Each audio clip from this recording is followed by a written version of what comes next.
जन जन को हम बतलाएंगे, डेंगू मुक्त भारत बनाएंगे।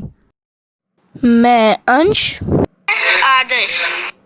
हम एक कार्टून शिक्षक कार्ड के माध्यम से डेंगू के बारे में बता रहे हैं। डेंगू अपने पांव पसार चुका है। शुरुआत में सामान्य सा लगने वाला यह बुखार देरी या गलत इलाज से जानलेवा साबित हो सकता है। वक्त पर सही इलाज हो तो हालात कंट्रोल में रहते हैं। नमस्कार, आदाब और सत श्री अकाल। मैं हूँ शैली। आज हमारे साथ है डॉक्टर समीर। नमस्कार सर, हमें बताएं कैसे और कब होता है डेंगू। डेंगू मादा एडीज इजिप्टी मच्छर के काटने से होता है। इन मच्छरों के शरीर पर चीते जैसी धारियां होती हैं। ये मच्छर दिन में, खासकर सुबह, काटते हैं।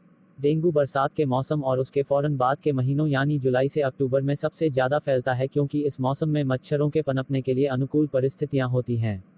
एडीज इजिप्टी मच्छर बहुत ऊंचाई तक नहीं उड़ पाता। सर, कैसे फैलता है ये डेंगू? डेंगू बुखार से पीड़ित मरीज के खून में डेंगू वायरस बहुत ज़्यादा मात्रा में होता है। जब कोई एडीज मच्छर डेंगू के किसी मरीज को काटता है तो वह उस मरीज का खून चूसता है। खून के साथ डेंगू वायरस भी मच्छर के शरीर में चला जाता है।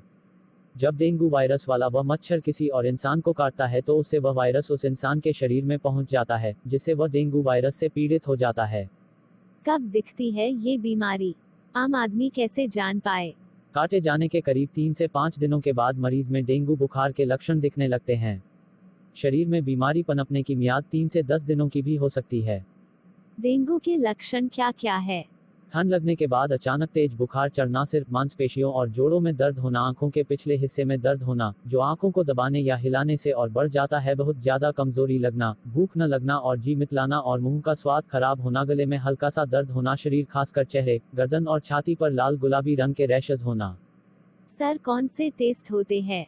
अगर तेज बुखार हो, जॉइंट्स में तेज दर्द हो या शरीर पर रैशेज हो तो पहले दिन ही डेंगू का टेस्ट करा लेना चाहिए। अगर लक्षण नहीं है पर तेज बुखार बना रहता है तो भी 1-2 दिन के इंतजार के बाद फिजिशियन के पास जरूर जाएं। शक होने पर डॉक्टर डेंगू की जांच कराएगा। डेंगू की जांच के लिए शुरुआत में एंटीजन ब्लड टेस्ट (एनएसए) किया जाता है।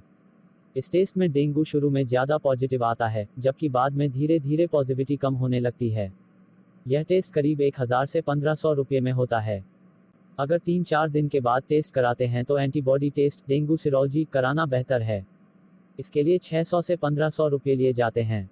डेंगू की जांच कराते हुए वाइट ब्लड सेल्स का टोटल काउंट और अलग अलग काउंट करा लेना चाहिए। इस टेस्ट में प्लेटलेट्स की संख्या पता चल जाती है। डेंगू के टेस्ट ज़्यादातर सभी अस्पतालों और लैब्स में हो जाते हैं। टेस्ट की रिपोर्ट 24 घंटे में आ जाती है।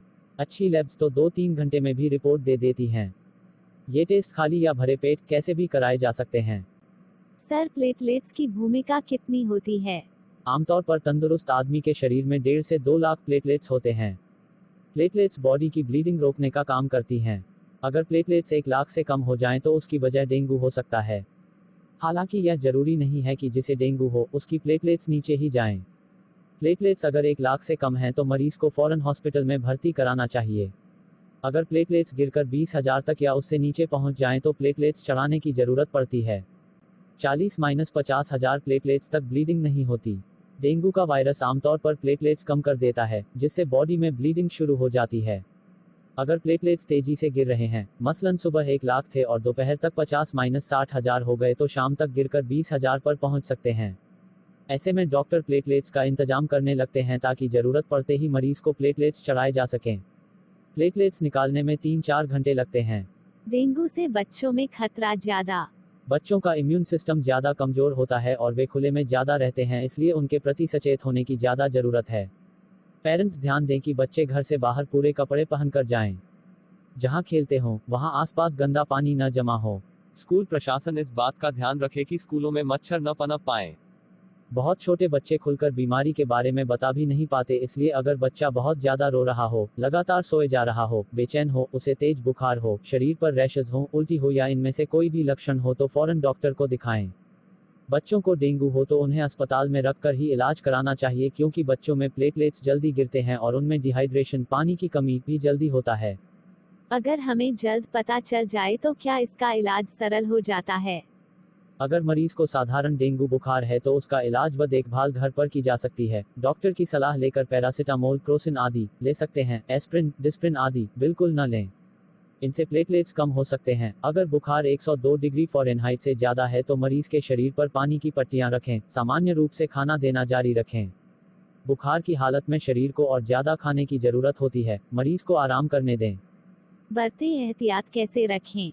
ठंडा पानी न पिएं, मैदा और बासी खाना न खाएं, खाने में हल्दी, अजवाइन, अदरक, हींग का ज़्यादा से ज़्यादा इस्तेमाल करें। इस मौसम में पत्ते वाली सब्जियां, अरबी, फूल गोभी न खाएं। हल्का खाना खाएं जो आसानी से पच सके। पूरी नींद लें, खूब पानी पिएं और पानी को उबाल कर पिएं। मिर्च, मसाले और तला हुआ खाना न खाएं। भूख से कम खाएं, पेट भर न खाएं, खूब पानी पिएं।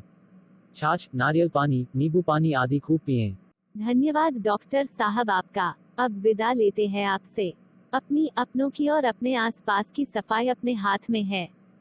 साफ रहिए, सुरक्षित रहिए।